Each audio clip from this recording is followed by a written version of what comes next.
Hey, what is going on everybody? My name is Payne and welcome to my first anime review video. And in this video, we're going to be talking about a show that has garnered a lot of attention ever since the show came into light back in 2013, known as Love Live's School Idol Project. The show started off as a manga in 2012, and ever since then, it was made into another manga, a light novel, an anime series, a spin-off to said anime series, and an anime film. And before I mention anything about the plot, I just want to warn anyone who has not seen the show that there are going to be spoilers ahead. So for anyone who wants to watch this show, I highly suggest you watch it.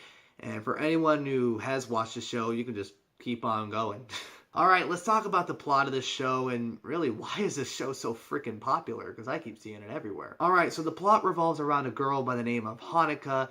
She discovers that her school will be closing down due to lack of enrollment, that their school year would be their final year. She obviously doesn't like that and decides that she was going to start an idol group with her two childhood friends, Umi and Kotori. Umi being the voice of reason out of the three original members, Kotori being the one who's always nice, and Hanuka is one of those free spirit characters, is the one who never really gives up. That's what I want to say, is the character who never gives up and never gives in, even if her body does. And so after a while, as the first season keeps on going for the show, there are more members that are added into the idol group and they end up saving the school. But towards the end of the first season, the group discovers that there is a tournament that they can apply to called the Love Live tournament. Now, something happens. I'm not going to spoil what happens, but something happens towards the end of the first season and they are not able to apply. But the second season, that was their entire mindset, was that, they're going to go to this tournament, they're going to get as far as they can,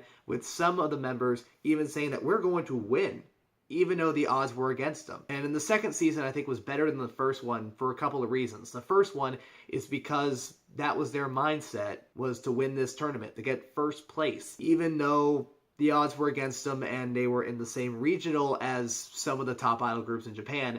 And the second one is knowing that a few of the members would have to graduate from that high school and would have to go their separate ways. That would be the final time that they would perform together, which in any situation like that would actually be tragic. But, I can see how people would like that, or that scene at least. I'm not saying that people would like them breaking up. That would be fucking disgusting. But the point is, it's a happy ending. They end up winning the Love Live tournament, being the best idol group in Japan, and everyone lives happily ever after. Now on to the review of why I think the show is freaking popular. One of the reasons is the characters. There are a total of 9 members in the group, and they all have their own personalities. Starting off with Hanuka, I said that she, never really gives up. You have Umi, who is the voice of reason, and was one of a couple of members of the group who never was really comfortable the whole time with being in the group. She was skeptical. She didn't know how far this group was going to go, or is it really going to do this, when in reality it did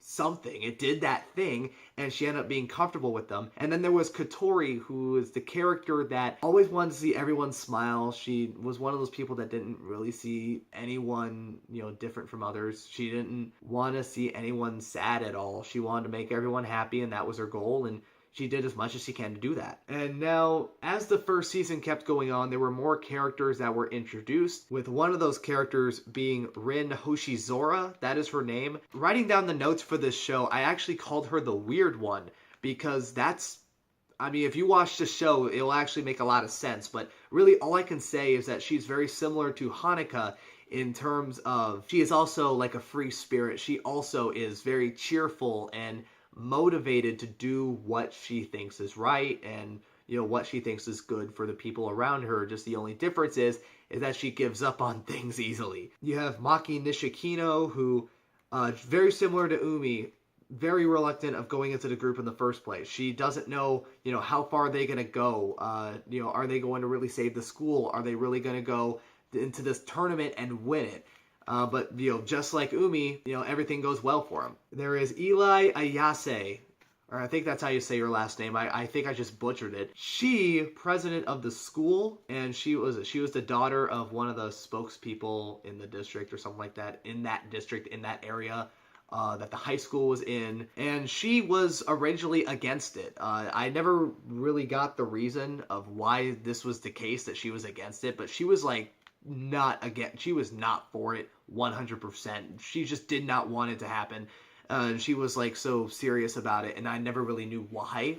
But I guess you just have to watch the show to find that out. You have, there's a couple of more characters. You have Nozomi Tojo. She is another one of those characters that came later in the first season.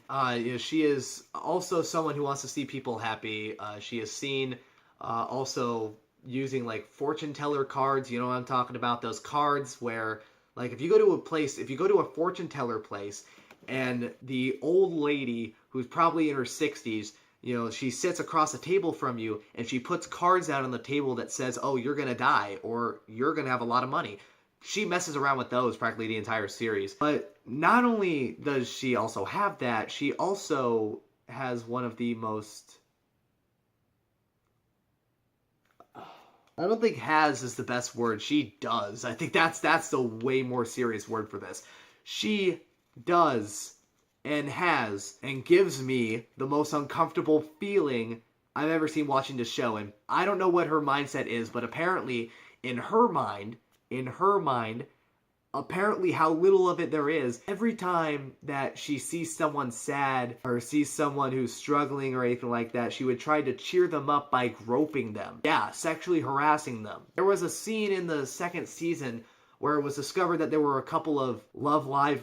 Not a couple of Love Live members. No, a couple of Muse members. I got those confused. Don't blame me. There were a couple of Muse members who had trouble with schoolwork, and so Nozomi would go out of her way to actually threaten to grope them or sexually harass them by touching their breasts if they don't do their schoolwork. It actually sounds fucking disgusting, and it actually is fucking disgusting, and I seriously hope it was very uncomfortable. I'm not going to say that's a good thing, but just thinking about it now is just weird. Alright, so apparently through editing, I completely forgot to mention one of the characters of the Muse. And, and that character is Hanao Koizumi.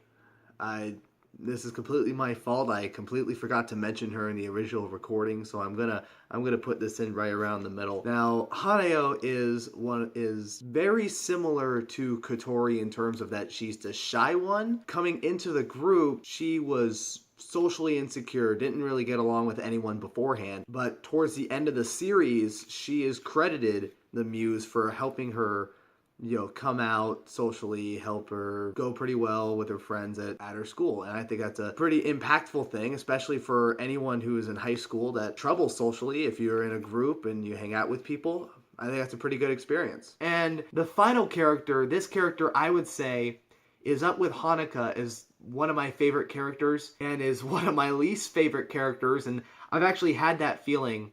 I've actually, had that conclusion, both those conclusions at one point during the series, and that is Nico Yazawa. The reason why I don't like her is because she's full of herself. It's actually hilarious half the time, and it just makes it fun hating on her. Now, the story for Nico is that she was the president of the Idol Research Club at the school, but because she knew a lot about idols compared to the other members, she pushed them way too hard and everyone else left. And so the group finds out that she's the only one, that she's the only member of this club, and tries to persuade her to, let them use their room as their club room. Now, she says no at first, and is a little bit of a bitch about it, but eventually she, comes back to her senses and says yes. Now, seriously, if I was into something like that, like, for example, if I was into sports or anything like that, and the football team needed to do something, I don't know why I would say no in the first place, or if I did say no, I wouldn't say it for that long. But, eventually,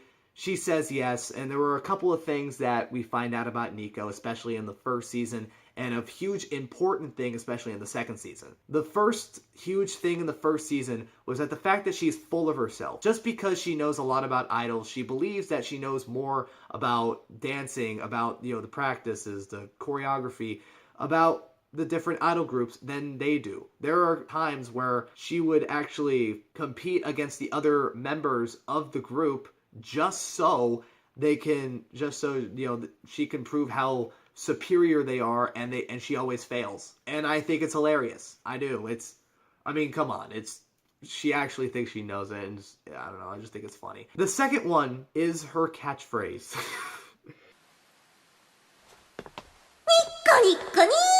Her catchphrase, that catchphrase, is one of the most annoying things I've ever seen, but I'm not going to say it's annoying, because in the first season, it was introduced in the first episode they had her, which was about episode 4 or 5, and I actually thought it was pretty cute. I thought it was adorable. I thought it was just, something that people would remember Nico by. But as the second season came around, it started to show up more frequently, either, the term Nico Nico Ni, either that would either be said hundreds of times in any possible, nook and cranny that the writers could find that didn't have any plot of the show, or the gesture, this and this, they would add that in there one way or another. It almost became borderline annoying, but I'm happy that it never became annoying.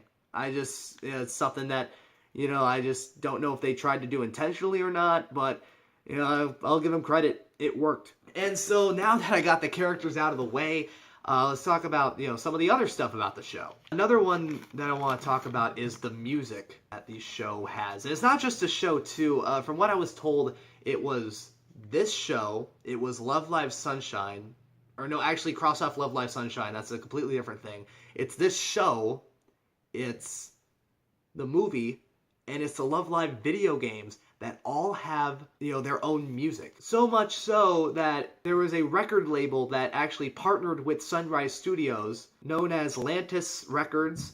They made a total of 46 songs since 2010. Before Love Live even became a show, they made songs. And it was from 2010 to around 2016. They made 46 shows. And what was interesting was that they made it out of 3 different groups. There was, the normal U's with 9 people. There was a group known as the Princeps, which had Hanuka, Kotori, and Haneo. It had BB, B-I, which had Eli, Maki, and Nico. And Lily White, which had Umi, Rin, and Nozomi. There were 4 songs which ended up getting a gold certification in Japan, which means that that song was downloaded over 100,000 times. That is how popular this show has become, and that is how popular the music became. And now that I got the music out of the way, let's talk about one of the main reasons this show is fun for me, and that is the fan base. Ever since this show became a thing, it has become a normal commodity for every cosplay contest to have a Love Live skit, a Love Live dance number with people dressed up as the members of the show. And not only do we see people dressed up in cosplay conventions singing and stuff, there's also been cosplay videos, like cosplay skit videos of Love Live, that there were a few that I thought were pretty funny. And with that in mind, I'm going to mention a couple of people that for anyone who likes Love Live would absolutely like. Now, these suggestions are for anyone who likes the show. For anyone who doesn't like the show, you can just brush this off. And I'm going to suggest a YouTube channel that has made Love Live's cosplay skit videos that I think are really funny. And then there is this Love Live group that has their own Instagram account, that has their own YouTube, and I suggest you go check them out because they are an upstart group. So I'm going to start off with the cosplay YouTube channel. It is known as Coco Kawaii. Currently it has about almost 60,000 subscribers, and she normally makes cosplay videos, and about a good amount of them were Love Live videos, as it has actually gone so popular that she has actually helped out in panels playing as the Love Live characters. For anyone who doesn't know, there are certain panels at anime conventions where there would be people dressed up as the characters from a certain show and act like them, and then there would be people asking them questions like they're characters from the show, and that's exactly what happened here. Now, they haven't made a Love Live video since, I think, mid-2017, but regardless of when it came out, I still think they're pretty funny, so I suggest you go check them out. And the group that I actually found out was made in my area is a group known as the Strawberry Dream Idols. Now, I honestly thought they were called like the Muse or something like that, but they are a cosplay group that, just like the Muse on the show, they practice dances, they hang out with each other a lot. They are practically like my local version of the Muse.